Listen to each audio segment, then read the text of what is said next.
Thanksgiving was supposed to be a day of gratitude and family unity. But for Matthew, it became the day his world shattered. The house was alive with warmth and chatter. His wife, Kinley, was in the kitchen, carefully arranging the cranberry sauce on a serving plate. His brother, Liam, joked with the kids in the living room, their laughter blending seamlessly with the sounds of football commentary on the TV. Matthew smiled faintly as he watched, but a gnawing sense of unease crept into his chest. He shook it off, chalking it up to holiday stress. Needing a moment of peace, Matthew slipped away from the chaos. He wandered toward the den, intending to pour himself a drink and sit by the fireplace. As he passed the dining room, he heard voices. He paused. It was his mother and father, their tones low but urgent. The words made him stop in his tracks. "Liam, don't even try to tell your brother about you and her wife's affair," his mother whispered sharply. Matthew froze, his hand hovering over the edge of the wall. "Do you want him to move back in with us, struggling with a divorce? The kids would grow up without a family. Don't ruin their happiness over her small affair. It happens to everyone. Honestly, if he were smart, he'd thank us. Without Liam, those kids wouldn't have a shot at decent genes. He should be grateful." A weight settled in Matthew's chest, pressing harder with each word. He leaned closer, careful not to make a sound. His father's voice followed, equally firm. "Okay, but when the kids turn 18, I'll tell them the truth. They have to know who their real father is." Matthew's breath caught in his throat. He staggered backward, his legs trembling beneath him. The world tilted, and for a moment he thought he might faint. His mind raced, his thoughts colliding like cars in a high-speed crash. Kinley, Liam, his children. The betrayal was a storm raging in his chest, each revelation striking like lightning. He wanted to burst into the room, demand answers, and confront them. But he couldn't. Not yet. His heart thundered in his ears as he silently retreated down the hallway. He passed the cheerful hum of the television, the aroma of roasted turkey, and the innocent laughter of his children. Each step felt heavier than the last. When he reached the bathroom, he locked the door behind him. He gripped the edge of the sink, staring at his reflection in the mirror. His face was pale, his eyes wide and unblinking. His chest heaved as he struggled to steady his breathing. "No," he whispered to himself, shaking his head. "This can't be real." But it was. The voices, the words, were seared into his mind. His mother's callous dismissal, his father's cold agreement. They had known all along. They had enabled it. A soft knock at the door jolted him from his thoughts. "Matthew." Kinley's voice was light, cheerful. "Dinner's ready. Are you okay?" Matthew straightened, forcing his expression into something resembling calm. "Yeah, I'm fine," he replied, his voice steady but hollow. "Be right out." He splashed cold water on his face, the shock of it grounding him just enough to pull himself together. He couldn't let on that he knew. Not yet. He needed time to think, to plan, to figure out what the hell to do next. As he joined the family at the dinner table, he felt like a stranger in his own home.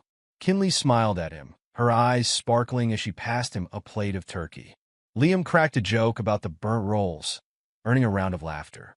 Matthew forced himself to smile, to laugh, to play the part of the oblivious husband and brother. But beneath the surface, his mind churned. How long had this been going on? Were his children even his? The thought made his stomach churn. He glanced at them, innocent, happy, blissfully unaware of the storm brewing around them. Whatever happened, he had to protect them. The rest of the evening passed in a blur. Matthew barely tasted the food on his plate. He nodded and smiled at the appropriate moments, but his thoughts were elsewhere. Every glance between Kinley and Liam felt loaded with hidden meaning. Every laugh, every shared look felt like a dagger twisting in his chest. When the evening finally came to an end and the guests began to leave, Matthew stood at the door, thanking them with mechanical politeness. Kinley leaned in to kiss him on the cheek, her touch making his skin crawl. He fought the urge to pull away. "You were quiet tonight," she said softly as they headed to the bedroom. "Everything okay?" "Just tired," he replied, avoiding her gaze. "Long day." She nodded, seemingly satisfied, and disappeared into the bathroom to get ready for bed. Matthew sat on the edge of the bed, his hands clasped tightly together. His mind replayed the conversation he'd overheard, each word cutting deeper than the last. When Kinley emerged, she slid in a bed beside him, reaching out to touch his arm. "I love you," she murmured, her voice tender. Matthew stiffened. "Yeah," he muttered, turning off the bedside lamp. "Good night." As she drifted off to sleep, Matthew lay awake, staring at the ceiling. His mind was a whirlwind of anger, betrayal, and despair. The life he thought he had was a lie, but he wasn't about to let them destroy him. Not without a fight. In the darkness, a plan began to take shape. He didn't know all the details yet, but one thing was certain. He would not let this betrayal go unanswered. Matthew didn't confront anyone that day. Instead, he smiled through the family dinner, though every glance at Kinley and Liam made his stomach churn. He needed time to think, to plan. That night, Matthew lay awake in bed, staring at the ceiling. Kinley slept soundly beside him, her breathing steady and untroubled. His thoughts raced, each scenario more complex and emotional than the last. Confronting her now would only lead to denials and tears, possibly even manipulation. He needed something more decisive, more permanent. By morning, his mind was made up. Matthew moved deliberately, careful not to arouse suspicion. Over breakfast, he smiled and laughed, masking the storm inside. "I've got a busy day at work," he told Kinley as he poured himself a cup of coffee. "Might be home late." "Same here," Kinley replied, kissing him on the cheek before heading out the door. As soon as she was gone, Matthew sprang into action. First, he called his workplace and took an indefinite leave of absence. Then, he contacted a locksmith. "I need all the locks on my house changed," Matthew explained. "It's urgent. Can you come today?" The locksmith agreed, and within an hour, a van pulled up to the driveway. Matthew watched silently as the man worked, each replaced lock bringing him closer to reclaiming control. Next, Matthew logged into their joint bank accounts. His hands trembled as he transferred every last dollar into an account only he controlled. Years of savings and investments moved in moments, the screen flashing a confirmation of his decisive action. He turned his attention to his children. Tommy, 8, and Sophie, 6, were playing in the living room, blissfully unaware of the upheaval about to occur. "Hey, guys," Matthew called out, his voice as steady as he could manage. "How about we go on an adventure today?" "An adventure?" Tommy's eyes lit up. "Where to, Dad?" "You'll see," Matthew replied, ruffling his son's hair. He packed quickly, taking only essentials. Clothes, important documents, and cherished family photos filled the suitcases. As he zipped the final bag, a wave of sorrow washed over him. This wasn't how he envisioned leaving his home, but he had no choice. He had to protect his children and himself. By noon, Matthew had the car loaded. He buckled the kids into the back seat and handed each of them a snack. "Ready to go?" he asked, forcing a smile. "Where's Mom?" Sophie asked, her voice small. "Mom's busy with work today," Matthew said gently. "She'll catch up with us later." Satisfied for the moment, Sophie nodded, and Matthew started the car. As they pulled out of the driveway, he glanced at the house one last time. The memories they had built there felt like a cruel joke now. They drove for hours, the hum of the engine and the chatter of the children filling the car. Matthew's phone buzzed repeatedly, but he ignored it. He knew Kinley would be trying to reach him. She would have come home to an empty house, the locks changed, and the accounts drained. He could picture her shock, her frantic attempts to piece together what had happened. For now, Matthew didn't care. They reached a small town late in the afternoon. It was quiet and unassuming, the perfect place to start over. Matthew checked into a modest motel under a false name, paying in cash. As the kids explored the room, Matthew sat at the small desk and began making a list. Schools, housing, work, there was so much to consider. Later that evening, as Tommy and Sophie watched cartoons on the motel's dated TV, Matthew's phone buzzed again. This time he picked it up. Kinley's name flashed on the screen. He hesitated, his thumb hovering over the decline button. Instead, he answered, "Matthew." Kinley's voice was frantic. "What's going on? Where are you?" "The locks, the bank, the kids. What's happening?" Matthew's grip tightened on the phone. "You know exactly what's happening," he said, his voice cold and controlled. "Don't play dumb with me, Kinley. I don't understand, she stammered.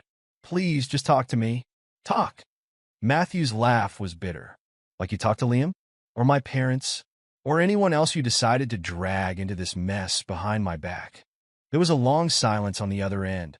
When Kinley finally spoke, her voice was barely above a whisper. Matthew, I don't. He interrupted. Don't you dare try to explain or justify. You made your choices, Kinley. Now, you can deal with the consequences. What about the kids? She cried. They're my children too. Matthew's jaw clenched. Are they? The question hung heavy in the air. I'll be in touch when I'm ready. Until then, don't try to find us. He ended the call, his hands shaking as he set the phone down. Tommy looked up from the TV. Dad, are you okay? Matthew forced a smile. I'm fine, buddy. Just tired. As the night wore on, Matthew lay awake, staring at the cracked ceiling of the motel room. The enormity of what he had done weighed on him, but he knew it was the only way. He had to protect his children, to give them a life free from lies and betrayal. And as he listened to their soft, steady breathing, he knew he would do whatever it took to keep them safe. Matthew relocated to a small town hours away, choosing a quiet community surrounded by rolling hills and dense forests. The town's anonymity was comforting, a shield against prying eyes and painful memories. With the little money he had left, Matthew rented a modest two-bedroom house near a good school. It wasn't much, but it was enough to start anew. His first priority was the kids. On their first morning in the new house, Matthew woke early to make breakfast. Pancakes or eggs? He called out as Tommy and Sophie stumbled sleepily into the kitchen. Pancakes, they said in unison, their excitement bringing a rare smile to Matthew's face. As they ate, Matthew spoke carefully. This is our new home now. Things might be different, but we're going to make it work. You guys are my number one priority.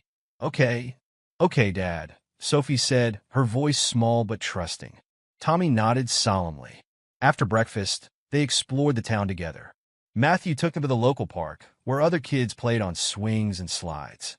He watched as Tommy and Sophie quickly joined in, their laughter echoing through the crisp autumn air. For the first time in weeks, Matthew felt a glimmer of hope. The next few months were a whirlwind of adjustment. Matthew enrolled the kids in school, attended parent-teacher meetings, and made a point of being present for every soccer game and school recital. He found work as a mechanic at a local garage, a job that kept him busy but allowed him to be home in the evenings. Slowly, life began to settle into a rhythm.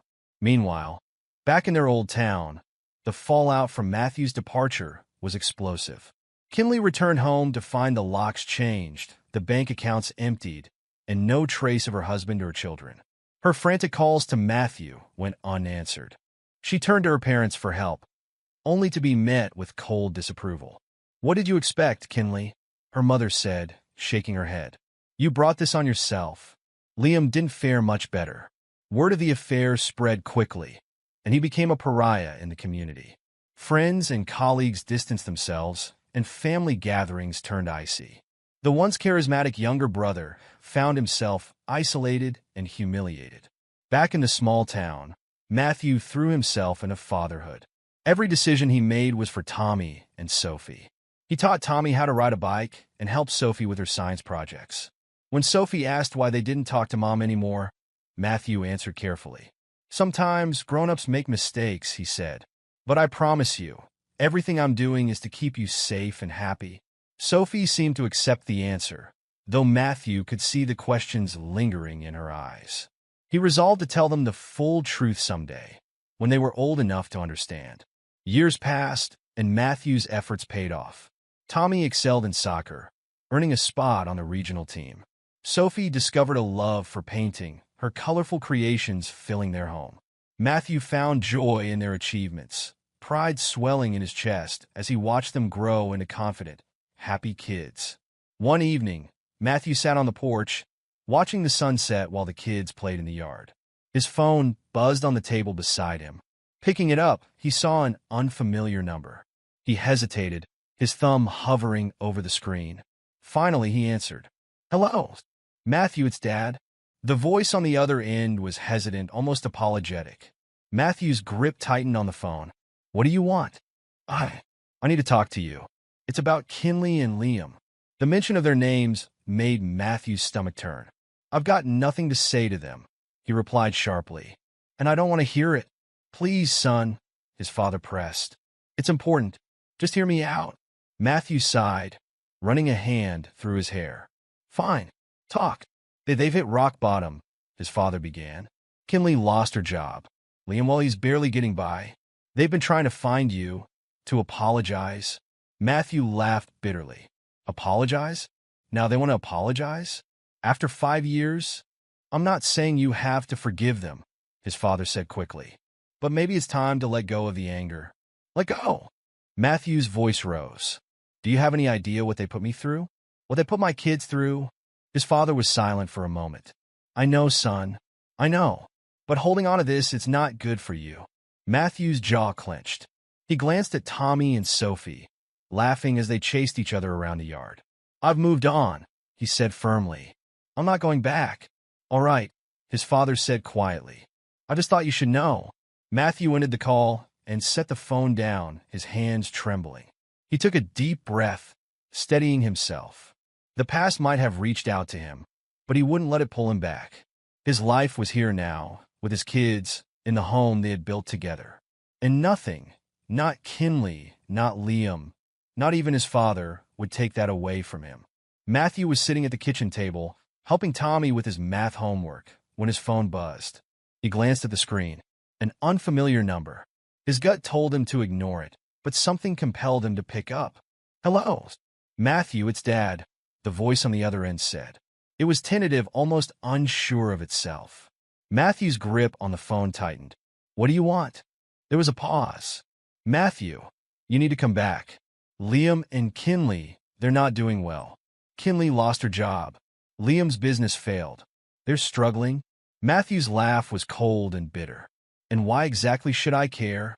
Because it's family, his father replied, the desperation in his voice unmistakable. And Kinley wants to apologize. She's been regretful.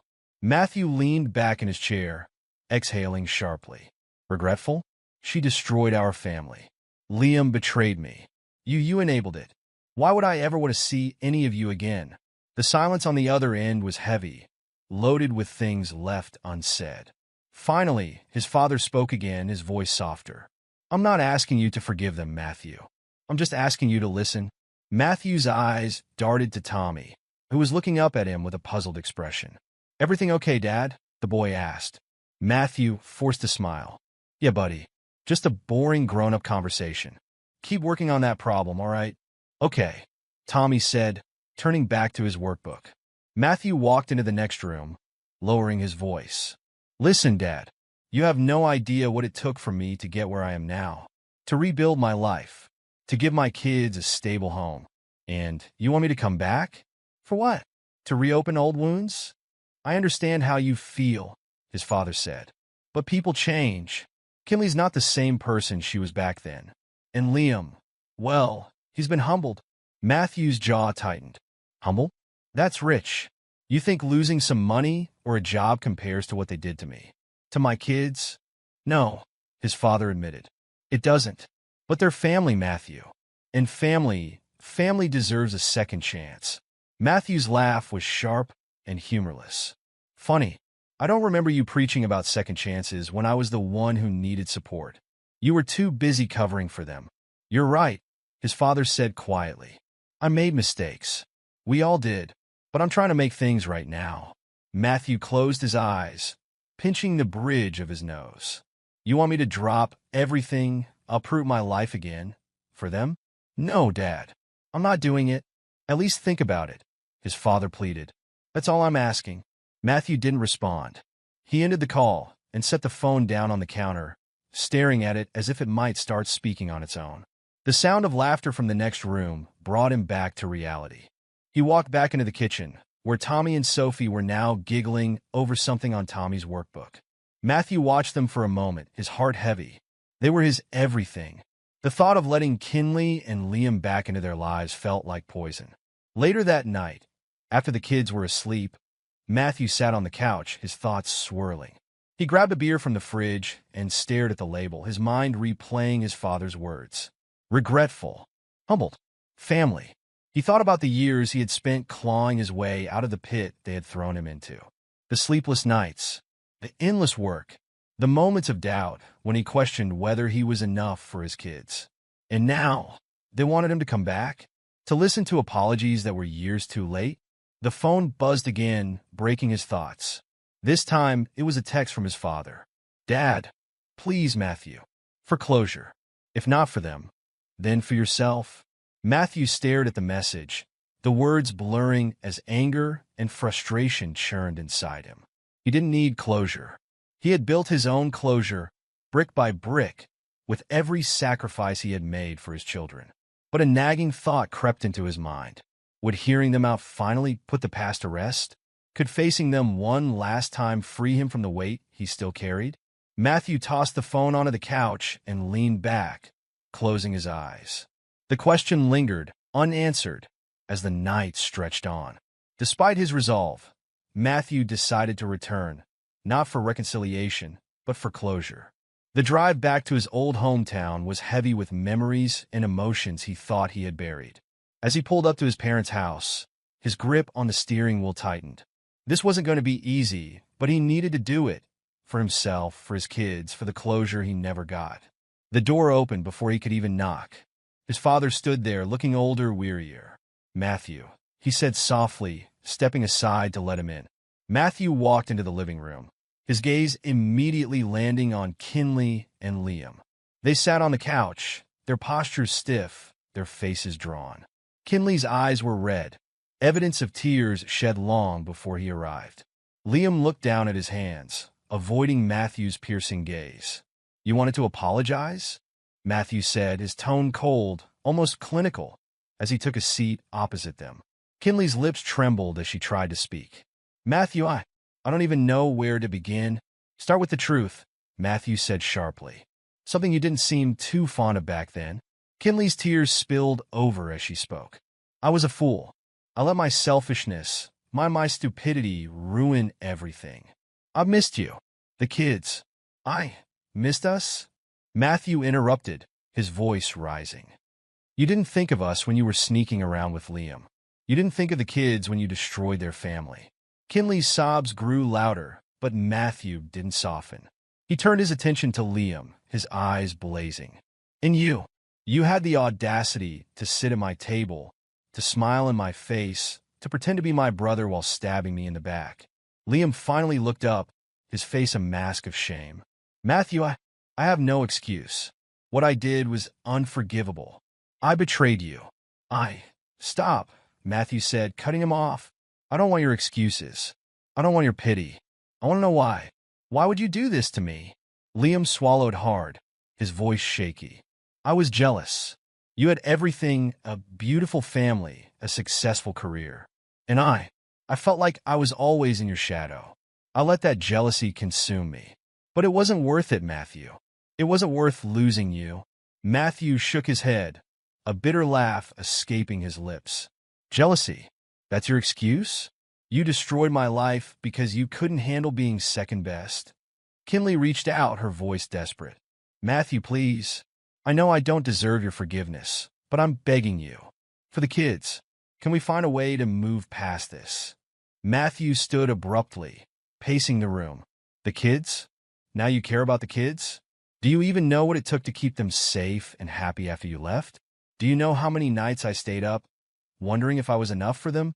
Kinley's sobs filled the room, but Matthew didn't stop. He turned to his father, who had been silent until now. And you knew, and you said nothing.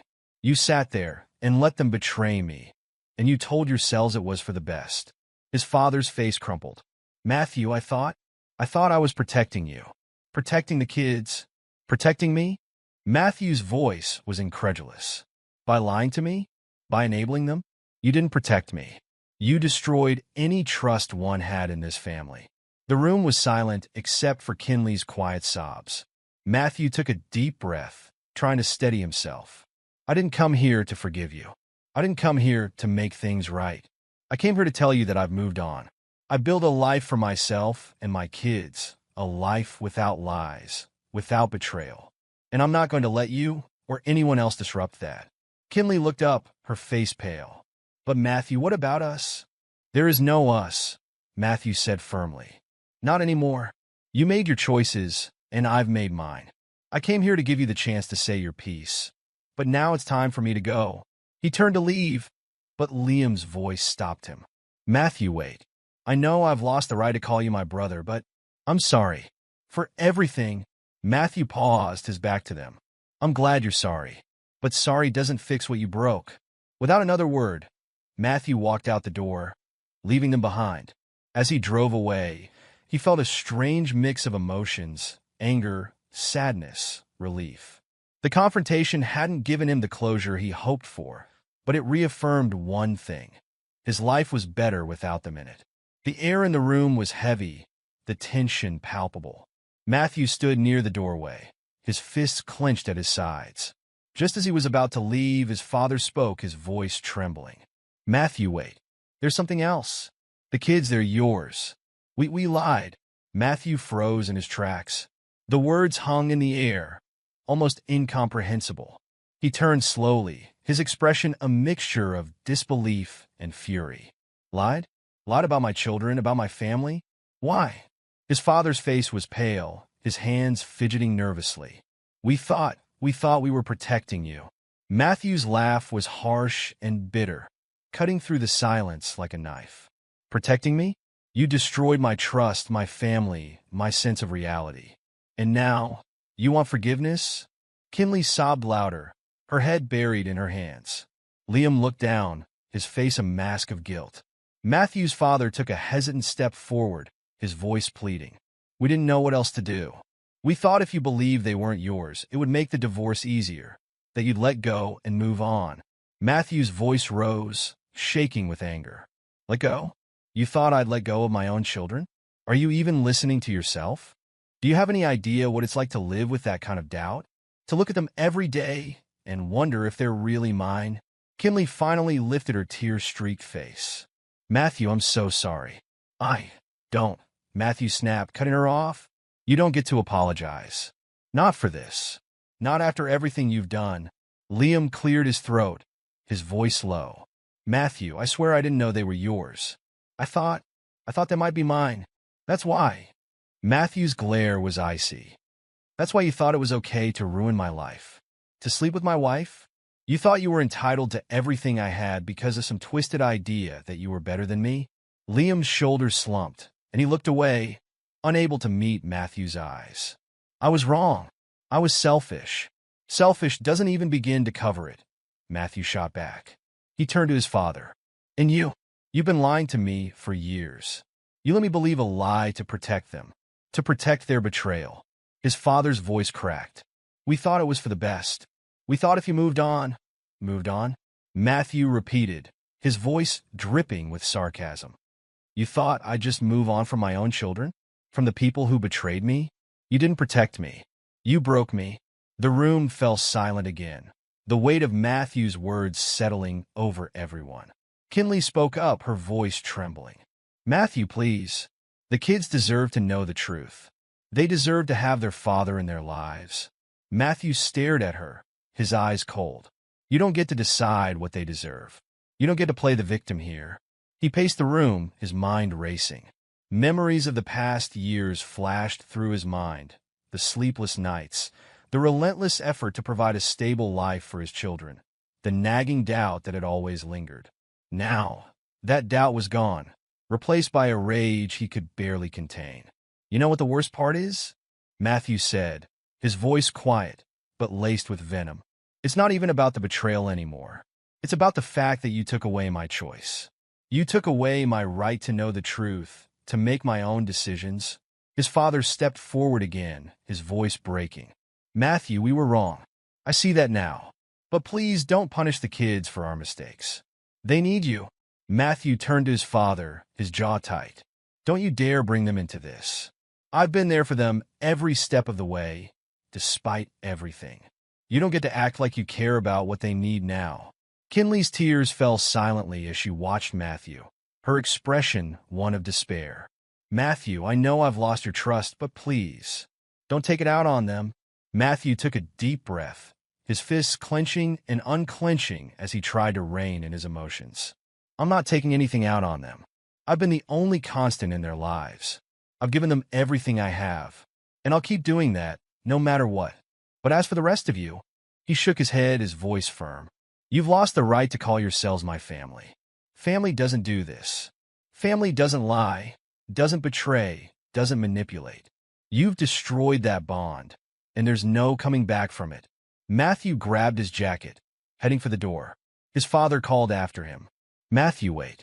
Please, let's talk about this. Matthew paused at the doorway, his back to them. There's nothing left to talk about. I'll tell the kids the truth when they're ready. But as far as I'm concerned, this is the end. Without another word, he walked out, the door closing behind him with a finality that echoed through the house. As he got into his car, Matthew felt a mix of emotions, anger, betrayal, and an odd sense of relief. The truth had finally come out, and while it hadn't brought him peace, it had brought him clarity. Driving away, he resolved to focus on the only thing that mattered, his children. They were his priority, his reason for moving forward. The rest of it?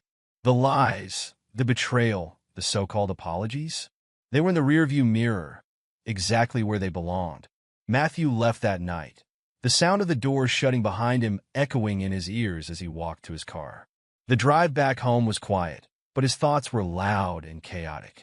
He gripped the steering wheel tightly, each mile a reminder of the distance he was putting between himself and the family that had betrayed him. As the miles passed, the weight on his chest began to lift. By the time he pulled into his driveway, his resolve had solidified. He didn't need their apologies or their validation. He had his children and the life he had worked so hard to rebuild. That was all that mattered. The next morning, Matthew focused on routine. He made pancakes for breakfast, laughing as his daughter smeared syrup on her nose and his son proudly showed off his tower of bacon.